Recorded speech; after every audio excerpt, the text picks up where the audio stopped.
The views expressed are our own and do not constitute endorsement by the Department of Defense, Department of the Air Force, or the U.S. government. Our participation and appearance in any private or public events, sponsored or otherwise, or references, including external hyperlinks to non-federal entities, do not constitute or imply Department of Defense, Department of the Air Force, or U.S. government endorsement of any company or organization. Hey, hello there, Det 630. I'm joined by Cadet Valek and Cadet Loibl over here. Happy Halloween! This is going to be the Halloween release, so that's why we're dressed up. This week, the week we're recording, we're going to be wearing these costumes to Lead Lab tomorrow. So super excited. Keep the morale high. How Oh you yeah, feeling over there, Mario? I feel great. We're all about morale All around about here. morale. We Yep. love morale around here. That's what we do. What we do, dress up as Mario and Luigi. Yeah. We've been keeping What are you morale supposed to pretty be? high. I'm supposed to be a cowboy. That's Oh, uh that's what we got going on. oh, I I got all like it. set up Are you yesterday. This more is of like a pretty mid? legit. Are you more of like a Midwest cowboy? You got a squirt gun. You don't got Yeah, water in the yeah, desert. pretty much. Keep people hydrated You're all definitely day not a, long. a West cowboy because it Squirt wouldn't gun have with any no water. water. Yeah. What? I think it's still pretty sweet cowboy though. So The size of those jeans. 32, 32, believe it or not. Really? Yeah, Yeah. I yeah, we're figured keeping you. it pretty standard I these figured you were days. one of those matchy guys. Yeah, big time, big Yeah. time.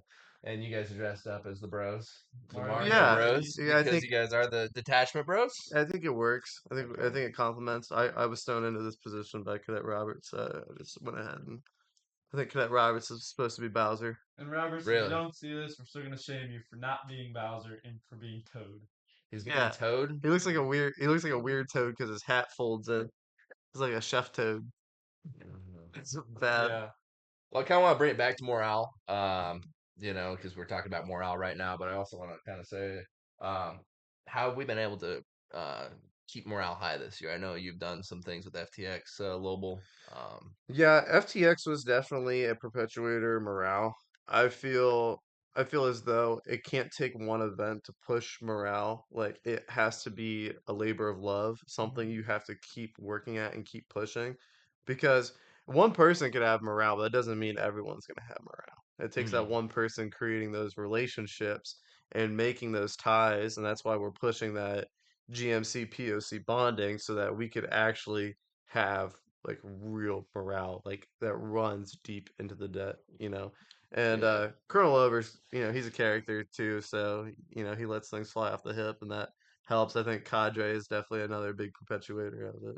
And I think that POC are like one of the biggest. They're like the vice and glue of like their operations and stuff. So it's like to me, if we can have the 400s, 300s going down to the 100s, 200s with morale, and just cultivating that culture and how we want to present ourselves. To me, like from when we were all freshmen going in, it's a Mm-hmm. very much different detachment than it was then till now. Oh, Just because yeah, completely. 180.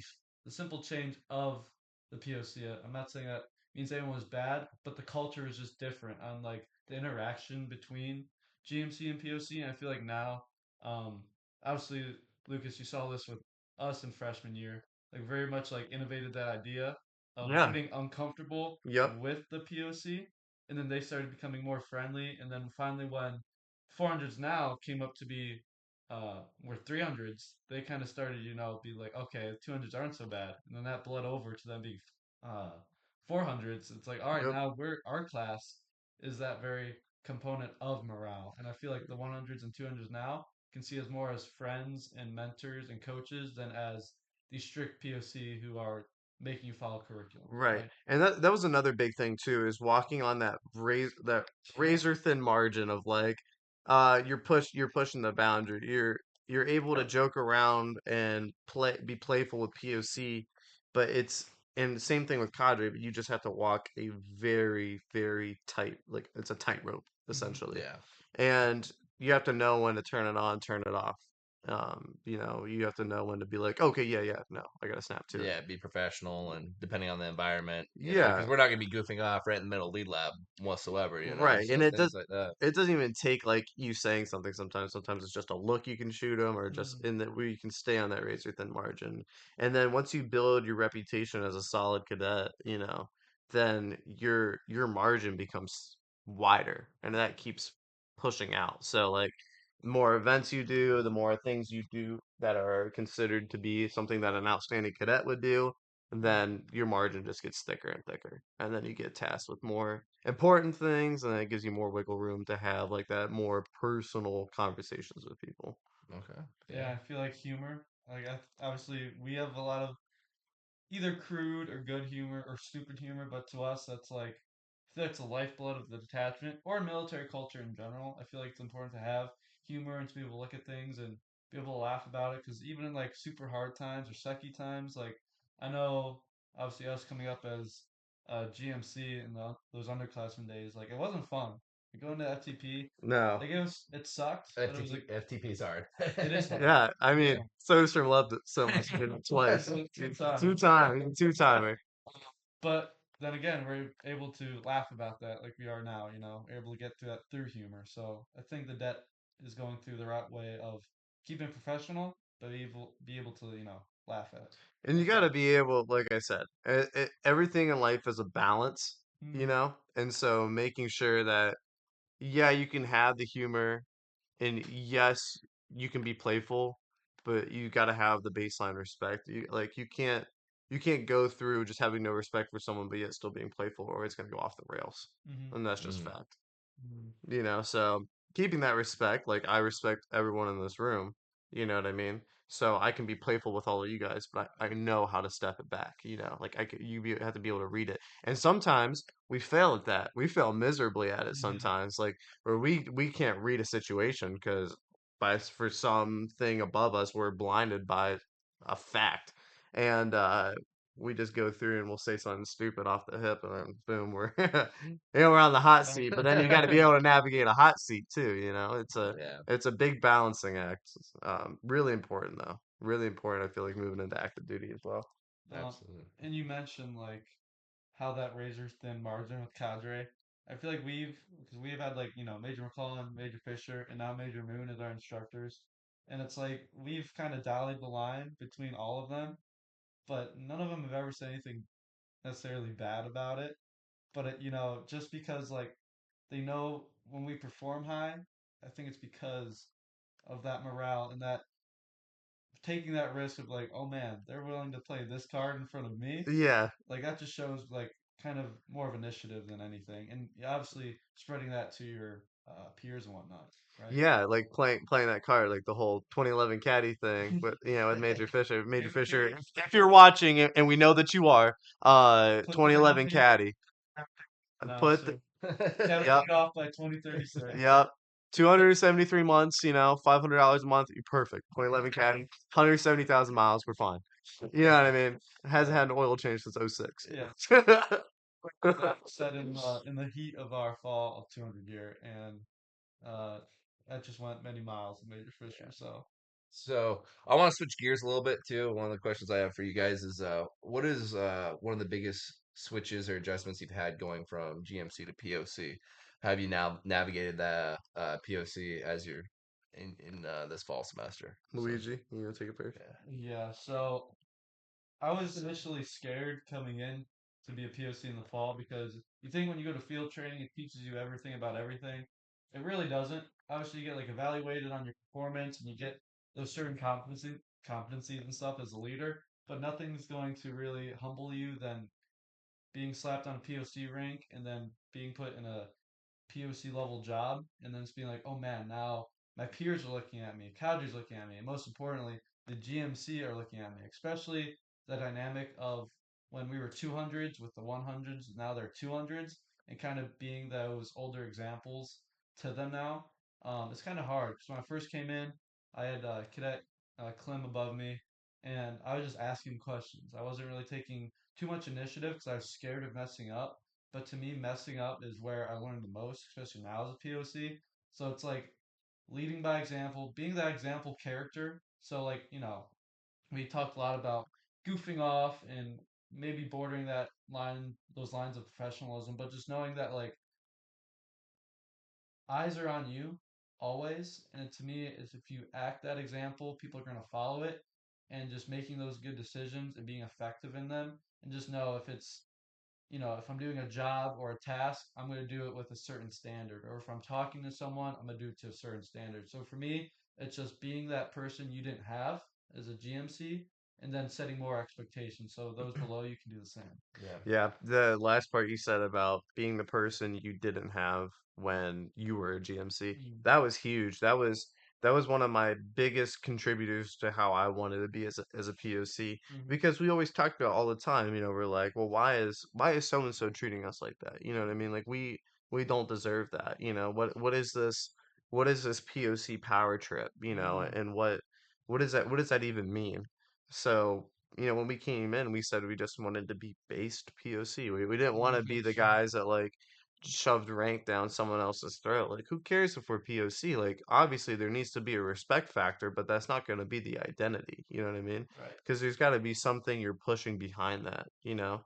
Um, so yeah, I I definitely think being like the mentor figure was huge. Like my first mentor was Cadet Floreski, and for everyone who remembers Cadet Floreski, He was my mentor too. yeah, he's a great guy. Yep. He works better on some cadets than others, but but he was great, and I think he gave that notion of like being just an all around solid cadet, like be just like the excellence in all we Well do. rounded. Yeah. Yeah, and well rounded in the fact that you could talk to anyone about anything and it'd be okay. It might seem Yeah. intimidating on the outside, but really Doesn't when you matter where dig you're Yeah. at deep, on the Me too. totem pole or anything. yeah, it doesn't matter. Everything's a conversation. You know what I Mm-hmm.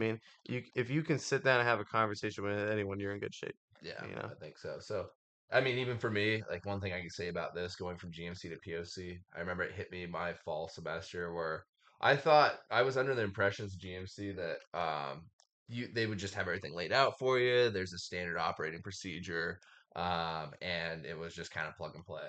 But Mm. that's just not the case, right? You kind of just have to kind of wing it, right? Venture You off. have to. Yeah. I think one of the competencies they push is information seeking, right? Yeah. I know we were talking about that the other day, and that's a big thing that you have to do if you want to be successful as a POC. So when you transition that fall year, start asking people, look for that information, you know, be able to seek it out because it's just not going to be handed to you. So I would Mm. probably say that was Yeah, my biggest learning curve. the ODTs definitely push that. They You do, know what I mean? yeah. Because you don't know anything. Like if you sit there and you're stagnant, like your ODT is gonna just fall You're through not the gonna get ground. Well, anything I from want it. to talk about your ODT actually, and how that came to fruition, and that process for you, and what kind of work you had to put in to get to the product. That ODT was of fall FTX was a big pain in the neck for Roberts and I, but at the same time it was our baby.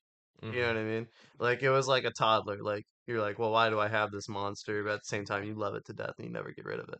Hmm. And so I remember we went to Chipotle one day back in May, and we were talking about it, and they were like, well, we're just throwing ideas out. We're shooting off the hip, and Roberts is like, well, we could go to a state park, and we're like, well, where are we gonna stay? Because at this point, we're thinking it's gonna be a 2 night ordeal, and then you got to think about all the logistical everything that goes into that. Hmm. Keeping Every people piece for of part. a night or two is ridiculous. Like our budget was like doubled and tripled just off each night that we were keeping people because you have to think of like 3 meals a day. You know what I mean? If Yeah. you want to go that route, and Like that's twelve how's thousand dollars.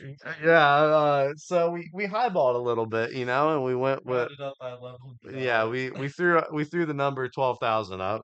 Um, I don't even know how far it made it in my brain. I would like to think it got approved at a decent level and then just sent up and then just denied, like but in front of a judge or something. I don't know. Um, Yeah. so then they came back down and they're like, "Well, this is what we can do. We can do no money." And I was like, "Okay, well, they really Deal. pulled the old switcheroo on us." So Deal. went back to the drawing board. Like now we have no money. So one night I'm just sitting on my bed and I made a whole nother koa and we were ready to execute that and we were ready to present that koa. And then we get a phone call. It's, Lieutenant Colonel Over and Miss Smith were working on something to get some money flowing. And it took a lot of back and forth. Me, Cadet Roberts, Cadet Woodford, Cadet Macniak, most of the cadre, like Major Fisher, Lieutenant Colonel Over, and Miss Smith, all just working in this conglomeration to get money. That was the big part, was to get money, Mhm. because Region was funding no fall ODTs. So that was that was huge, because I mean it took just Roberts and I sacrificing time when we're busy. He's got clinicals and class, I have class, and I had work at the time, and it was a weird balancing act. But at the end of the day, we know now where we can go to get certain resources, and allocating those resources, and knowing how to obtain them in the future, for continuity. Yeah. Yeah, and that's something you'll probably end up dealing with in active duty as an officer, is being able to learn how to allocate resources and get the Yeah. resources you need for certain projects you're working on is going to be huge. So, probably pretty great practice here in ROTC. Yeah, So, I mean, it's okay to fail here. I think that's one thing that people lose sight of, is you're meant to fail here. And Roberts and I failed miserably. I mean, we didn't get funding, and we were supposed to have funding, then we did have funding. We did, we didn't. It just kept doing this yeah, whole flip back and forth, and to the point where we were just so just angry with it. We were like, well, doesn't matter what happens at this point, Just we're just gonna try to make the best of it, and that's where it ties back to the whole morale thing. You gotta make the best of any situation that you're given. yeah, FTP, BCL now. Sucks. No one likes to do it, you know, but It's one of those keep high things. morale. You know what I yeah. mean? You keep It it We're going. pretty flies. cruising through ours, honestly. Yeah, I We mean, made it fun. We had a good time. yeah, we tried to make it a fun time for everyone. Some people were more receptive of that than others, but that just shows, like, maybe they don't believe in morale as much, Mhm. But combat dining in, that's your Seems like ODT. it's gonna be fun. Yeah, no, a lot of planning's gone into it so far, but it's just like, for me, the hardest part so far, since we haven't got to the other road of having it successful yet, is obviously keeping people accountable, because people will do everything but what you say sometimes. So to me, it's like learning a lot of like how to having knowing how to control like 400s, my own peers, and how to get the 200s involved, and how to be a person of contact, keeping my cool, keeping my own vision of how I want it to be done. While also keeping people accountable of their responsibilities within it. So kind of finding that like just cool uh, middle ground of just being able to execute it. I feel like it's kind of just been a challenge, but I think once we get closer to the date and everything's concrete, it'll be a good time. So, Right. medieval theme better be Super there. excited It's gonna about be that. great. Yeah, it's gonna be a Yeah. medieval theme. Let's go. Yes. So, we want to back it up a little bit and talk about kind of where you guys were before ROTC, what got you into ROTC, and kind of the backstory here. What you guys got? Yeah, so it was like I graduated in 2021 from Avon High School, and I was a little lost in my life. I knew I wanted to serve, but I didn't know to what extent. I didn't know if I wanted to do guard or reserve. I really didn't know what the officer route looked like. I didn't even know it was something I could do. Because when I was younger, I always saw, a lot of enlisted and officers, but I always saw officers as like these high, very untouchable people who are way smarter, way more, way better, more capable, and I just thought to myself, I can never do that. And then I tried the enlisted process back in 2021. I was going to do it, but I'm just like, something just feels wrong here. Like, sure, this is like something I want to do, which ultimately is to serve my country, but I feel like I wanted to be more of service to people and to be a mentor to people. So, flash to 2022, I just took a gap year out of high school, and I was still lost. So then it was about May, and it was about 2 or 3 months before school started. I was like, you know what? I heard ROTC is a 4-year program to a commission. And I was like, what's a commission? And I looked, be an officer, and I looked how more engaged officers are, the actual what they get to see the products of in their work, and how many people actually get to influence. So I applied to Kent State in July, July 5th. Got in on Oh, my birthday on July 22nd. A month later, in August, we started school with these guys, and I kind of never looked back. Um, Probably that first few months of being in ROTC was one of the like hardest parts of my life, just because it was such a different change. Uh, like I'm a first generation college student within my family. Like no one knows how to do it. None of my siblings, my parents are two army vets, so all I kind of knew was like that harsh life of like service and stuff. So I'm just like, we'll give college a try because I knew it would be up my alley. But ultimately, I joined the Air Force just because of their mission, and obviously, I got some great people. And I know the one thing that I always constantly hear, doesn't matter what AFSC or job you're in, it's always the people you meet and the impact you can make in others' life and in your own life. And to me, that's worth more than anything in the world. And obviously, like um, with Soderstrom Loibl, like you guys have been some rocks since freshman year. That's kind of the reason I've stayed. And um, obviously, I've went through a lot of up and down since then. But one thing's for sure, it's always been you guys. And to me, that's like the Air Force can promise me that while I can you know, work on myself and, potential airmen and stuff to build them up. Because if they're in my position, a few years ago when I was 18, I want to be that same guy for them. So, Yeah. Yeah. And I kind of want to just go right off of that. I'm gonna let Loibl give his backstory here in a second, but I was kind of in that position too, my 500 year, where it was like, man, this is like such a grind. Like I'm gonna have a 5 year process. Like I do FTP again, nothing solid. I don't know if I'm gonna get an EA, but I knew one thing for certain though. I had a good group of people around me. I knew I was excited to be a part of your Mm. guys' class, Yep. and that's really what kept me driving. Right, that's what kept me going. Yep. Right, I was doing hockey and Air Force ROTC FTP the same year in sync, and so it was a lot of time and effort. I mean, there was a lot of weeks burnt out. I mean, we had that fall yeah. semester of Hell yeah. FTP year, a lot of burnout A lot of weeks, but burnout. just being able to know that you got a good group of people just grinding there with you and getting after it. So Yeah, yeah, that's it's huge. definitely So the most important part. yeah, It's but quality people. let's hear your backstory. So I graduated in 2022 from Tusky Valley. I I had an idea. I was really put together in high school. I was always in the sports. I always rode at the top of my class, and I did a lot of AP and college credit stuff. So I aimed high, and I went to AFA for a little bit to where it didn't work out, and then came back from Colorado to Ohio, and I was like, well, what am I gonna do? So I had college credit still. I had credit actually through Kent State because I had gone to a satellite school of Kent. And I was like, all right, well, I presented myself with a couple options. I applied to another Ivy League school to where I was accepted in, but I didn't really want to do it only because I lose all my credit. The only credit that would transfer would be my AP scores because they were above their credit threshold. And so I came to Kent State and I was like, I hated it. Like, I was like, this is horrible because where I was coming from was, it just felt like I was going down and I didn't want that. And I was just so against it. I was against everything Kent State pretty much. I wouldn't even wear a Kent State shirt.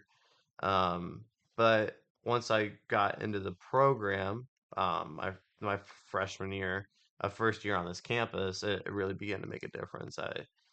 One day my bike got stolen or tried to was almost stolen outside of a PT session we have had at the Blue Track, and Justin helped me carry my bike home, which was or back to the dorm, which was pretty crazy. What? Yeah. Yeah.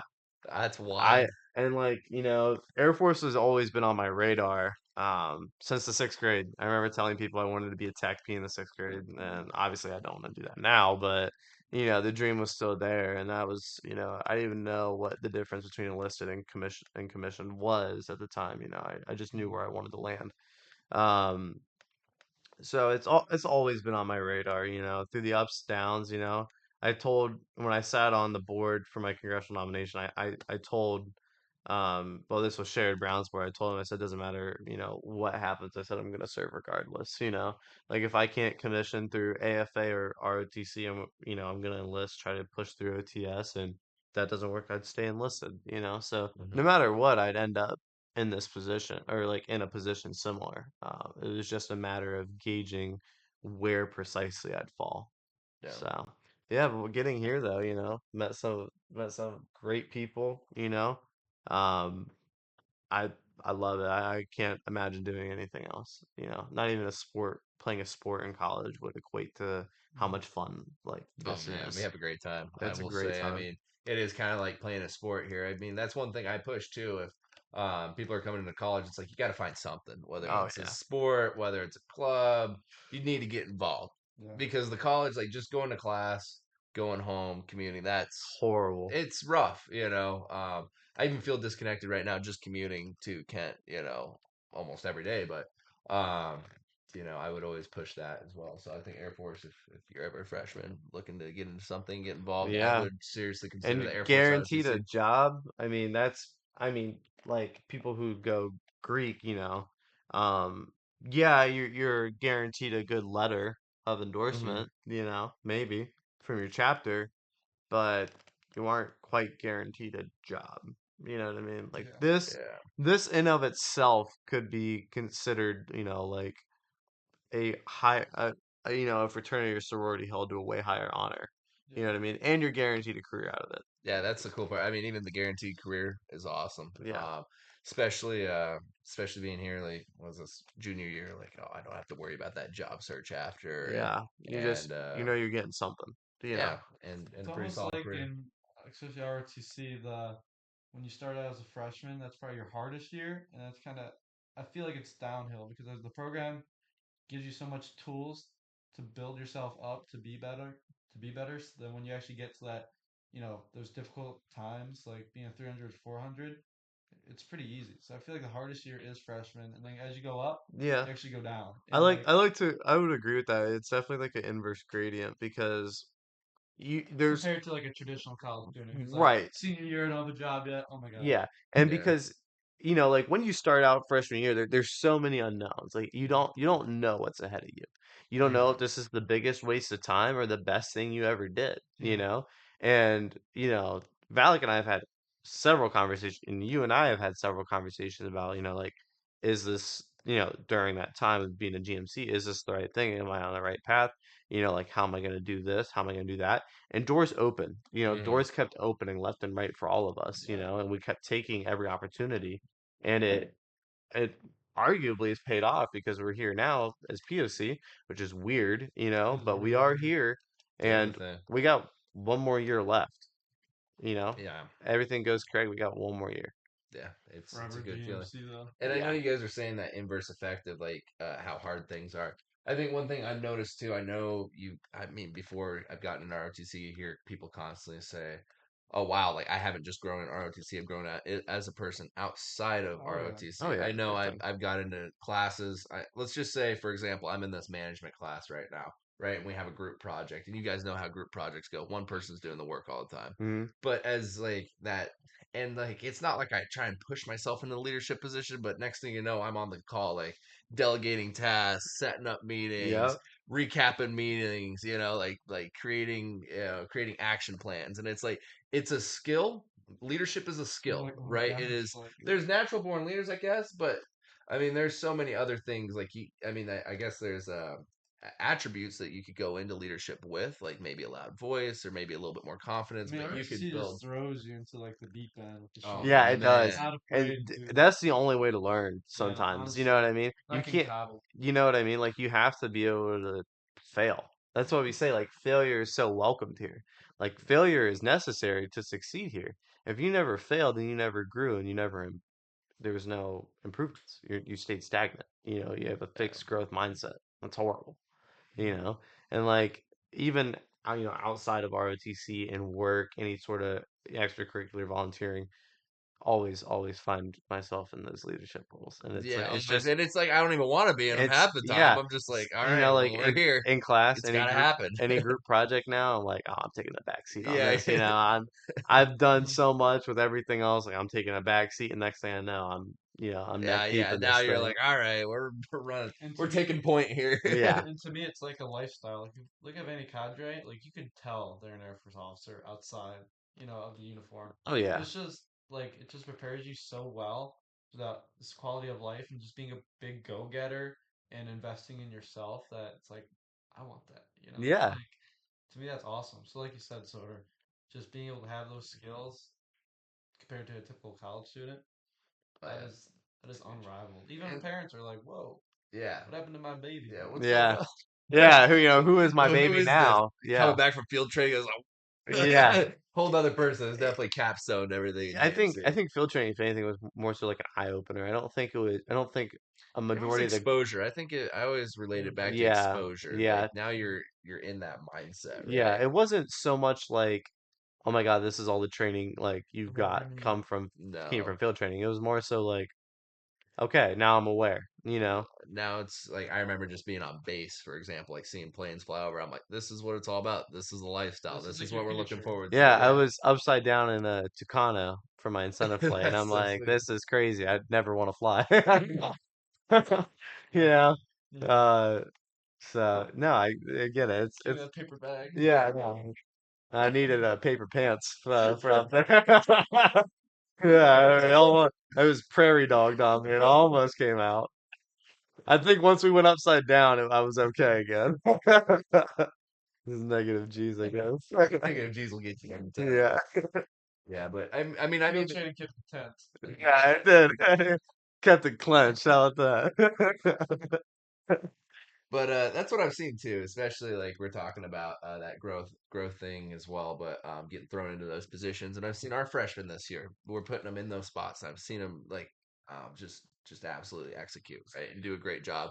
I don't remember that from my freshman year. Maybe I just have a lapsed memory, but I don't I remember remember much my from. freshman year. I mean, we'd all stand there and just watch it. Like, okay, all right, I'll do that. You know? But What are you now we're talking about? You seeing. still do that? Yeah, I've had some of my cadets out there just And I feel Oh like yeah.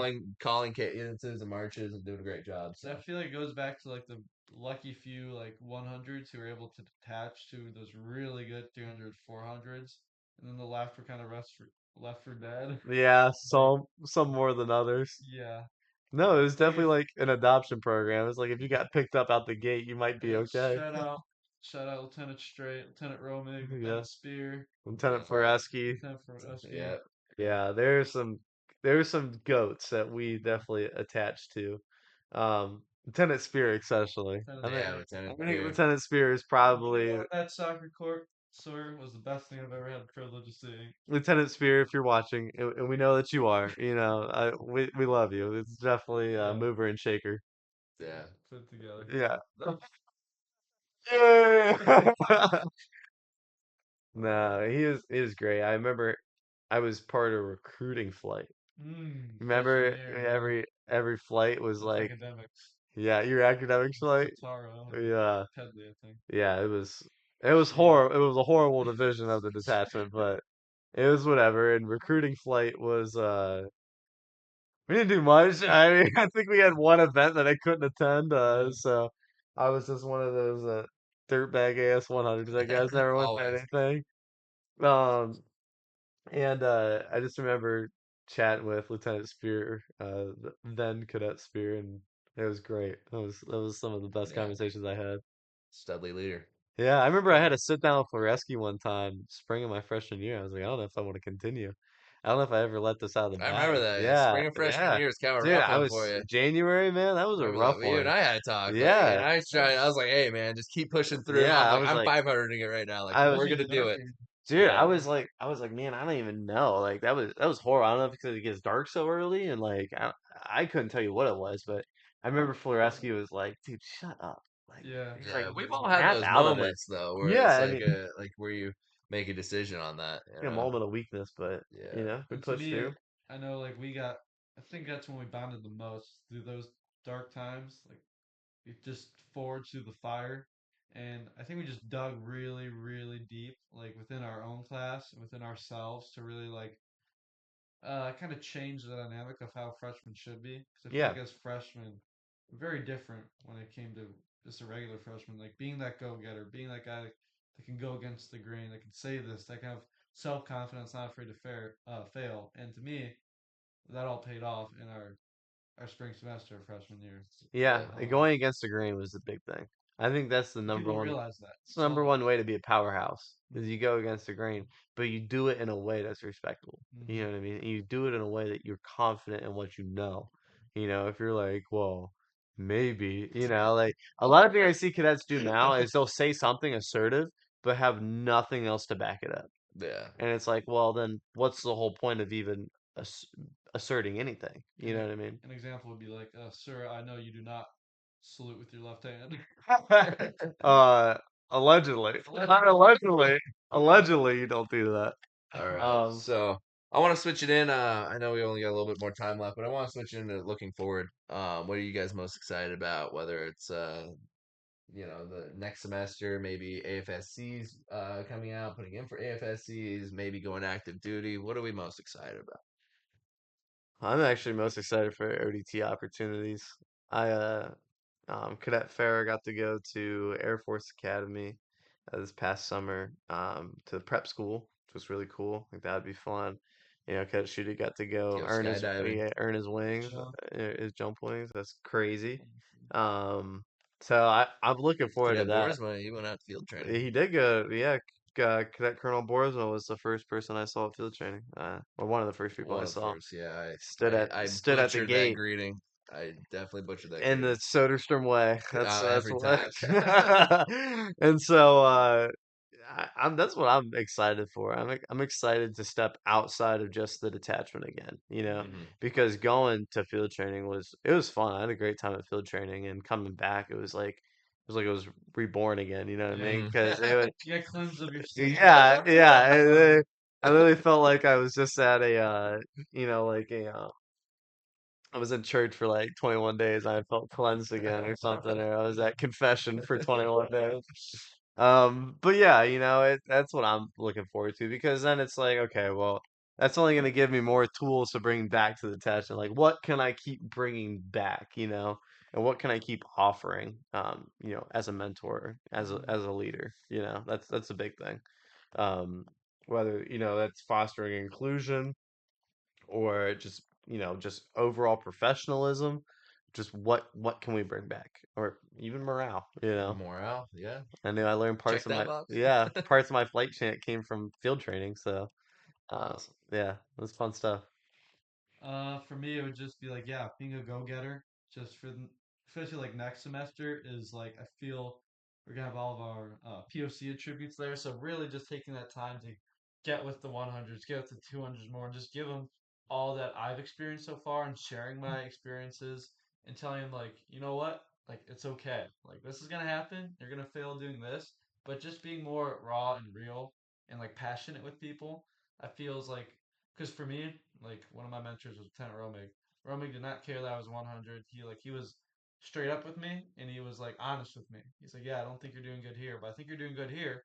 Like let's work on it. And to hear that, from pretty much second lieutenant at the time, like that meant a lot. And I just called him a few days ago to talk to him, and just to see that, from us both going to cadets, to see him, um, going up to be first lieutenant now, like is insane. So, but most importantly for like active duty, like I mentioned earlier, seeing those airmen, experience those airmen, and being that impactful figure in their life, especially as a second lieutenant, and just making their lives easier with all the work they have to do. Kind of being that backbone of the Air Force, and just you know, like I feel like we've done the detachment with the culture. I'd like to do the same in wherever I'm at. Just bloom where I'm planted and be able to get know airmen on a first name basis. Make sure they got everything they need. Really just change the dynamic with it. Mhm. And just flip the script a little bit. So that's Yeah, kind of what I'm most excited for. Yeah, I think Luigi brought up some good points. yeah, I think so. You got anything to add, sir? Um, Looking forward, I'm just excited to see where the debt goes Mm. as a whole. And then being able to, like you guys said, be that mentor to everybody, and then try and see like what we could do with lead labs, what we could do, and how much more we could implement field training into the detachment. Right. Yeah, I think that's one thing I'm excited about is next semester. What can we do to insert that autonomy into what we're doing every single day? And I try and push that during lead lab. Um, but I mean, we were given so much leeway, right? I mean, how can we, how can we bring the decisions down to the lowest common denominator? yeah, Is kind of what I would like to see. Kind of see some projects come to fruition throughout the year. Constantly just trying to make the debt better, trying to come up with new creative ideas to make it engaging and enjoyable and build that dream, right? So we'll see. I mean, we got spring FTX coming up. That's pretty yeah. exciting. Spring So, FTX. yeah, and then I mean, even just giving everybody that the harder task to accomplish and put them in positions that make them feel more uncomfortable, right? So, I think I like that's what that. I'm most excited about for spring. And even the next 5 weeks, finishing out the semester. Really seeing Um, people bloom, honestly. yeah, Yeah, that's true. Yeah, See a lot of people start to come out And of then their them being shells a like a bit part more. of that Mhm. is like so satisfying, you know. And we'll see a big change in the spring. Yeah. We'll be a part of another big change. As cadets go home, they come back and they're like, okay, Yeah, you know. refreshed, ready to And go. Downloaded the information. you'll see the people who want to stick around. You'll probably experience a decent amount of drops after the fall semester. People who come back, Mm. maybe people come back, maybe people don't. That's entirely their decision to make. But yeah, I mean, you'll see it. We always go through the highs and lows with people, Mm. and that's the fun part, I guess. Yeah, guess it is. You guys have anything else to say before we wrap it up? Uh, Any final remarks? dining in is mandatory. Be there, be square. Yep. Or be a circle. All right, guys. Well, it's been a pleasure having you Yeah. on. Thank you, Luigi. Soda Shrimp. Yes, Appreciate you, sir. man. Thanks, Sophie. Mario. Yeah. Awesome, you guys. All All right. right, you guys. See you guys. See ya. Happy Halloween. Happy Halloween.